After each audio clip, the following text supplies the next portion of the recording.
Hello बच्चों, let's see this question. The question says two poles of heights 13 meter and 7 meter respectively stand vertically on a plain ground at a distance of 8 meter from each other. The distance between their tops each. दो poles है और दोनों का जो height है 13 metre और 7 metre है और दोनों जो है वर्टिकली स्टैंड है ग्राउंड पे, दोनों के बीच का डिस्टेंस है 8 मीटर। तो उनके जो टॉप्स होगा उनके बीच का डिस्टेंस हमें फाइंड आउट करना है। तो सबसे पहले की कॉन्सेप्ट लिखते हैं जिसको यूज करके इस सवाल को सॉल्व करेंगे। की कॉन्सेप्ट क्या है? Pythagoras theorem. पाइथागोरस थ्योरम ये क्या कहता है? In a right angle triangle, right angled triangle क्या होगा? सबसे पहले हम लोग एक राइट एंगल ट्रायंगल बनाते हैं ए बी सी। यहाँ पे जो है बी पे 90 डिग्री बन रहा है, ये आप लोग देख सकते हो। ए बी सी, ये स्मॉल पी है दैट इज परपेंडिकुलर, ये स्मॉल बी है दैट इज बेस, और ये है हाइपोटेनस।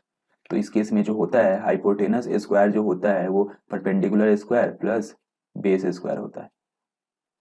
तो हाइपोटेनस क्या है? एसी है, तो एसी स्क्वायर जो होगा वो होगा A B square plus B C square. ठीक है, तो इस कंसेप्ट को यूज करके हम लोग इस सवाल को सॉल्व करेंगे। क्वेश्चन में क्या कह रहा है कि दो पोल है 13 मीटर का, एक 7 मीटर का, तो दो पोल हम लोग बनाते हैं वर्टिकल टू द ग्राउंड। ये जो है ग्राउंड पे 90 डिग्री बना रहा है। ठीक है, ये हो गया base, it is forming 90 degree angle. ये हो गया ए बी, ये हो गया डी। तो लिखते हैं let the two poles be, two poles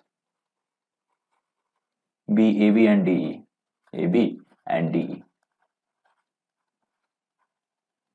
और distance between their basis, distance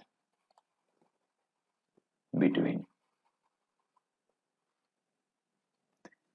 there basis is be.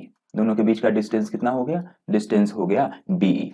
तो हम लोग अब यहाँ पे क्या करेंगे? लिख सकते हैं ना कि डीई कितना है?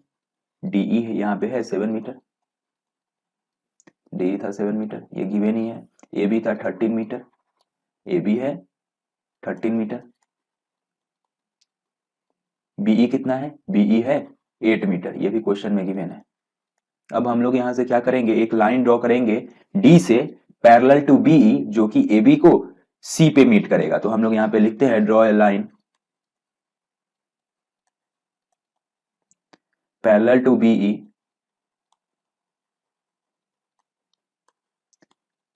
From D meeting A B at C, A B at C. तो ये लाइन ऐसा हो जाएगा, ये हो जाएगा सी। ठीक है, तो यहां से BC कितना हो जाएगा? देखो तो AC प्लस BC ये कितना था? ये था 13 मीटर।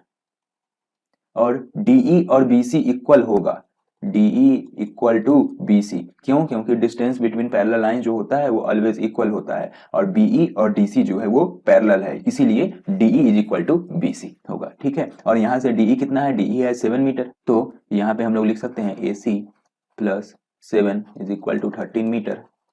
तो यहां से AC आ गया 6 मीटर, AC जो है वो 6 मीटर आ गया। और CD कितना है?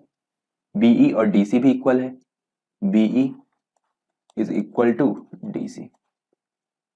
तो यहां से DC आ गया इज इक्वल टू 8 मीटर, क्योंकि BE भी जो है वो 8 मीटर है। अब जो है हम इस A और D को ज्वाइन करेंगे, और यही तो इन दोनों के टॉप्स के बीच का डिस्टेंस है। पॉइंट ए जो है AB पोल का टॉप है, पॉइंट डी जो है वो DE पोल का टॉप है। तो इन दोनों के बीच का डिस्टेंस फाइंड आउट करना था, उन दोनों को ज्वाइन कर दिया, तो AD हमें फाइंड आउट करना था।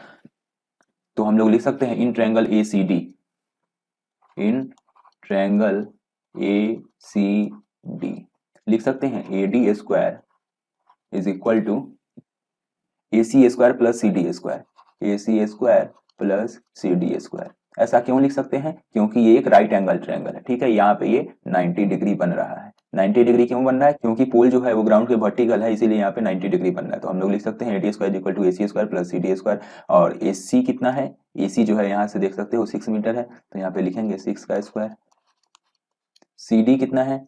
CD जो है वो है 8 मीटर, यहाँ से देख सकते हो, तो ये हो जाएगा 8 का स्क्वायर। 6 का स्क्वायर 36, 8 का स्क्वायर 64, ये AD² हो गया। तो यहाँ से AD कितना हो जाएगा? अंडर रूट ऑफ 36 प्लस 64 कितना होगा? ये होगा 100। तो AD आ गया यहाँ से 10 मीटर। AD 10 मीटर आ गया, तो हम लोग यहाँ पे लिख सकते हैं hence the distance between the top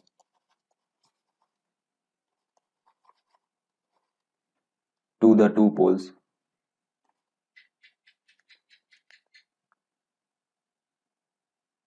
of the two poles is 10 metre. तो यहाँ पे कौन सा ऑप्शन करेक्ट हो जाएगा? Option B will be correct, that is 10 metre. So I hope you understood it well. Good luck, thank you.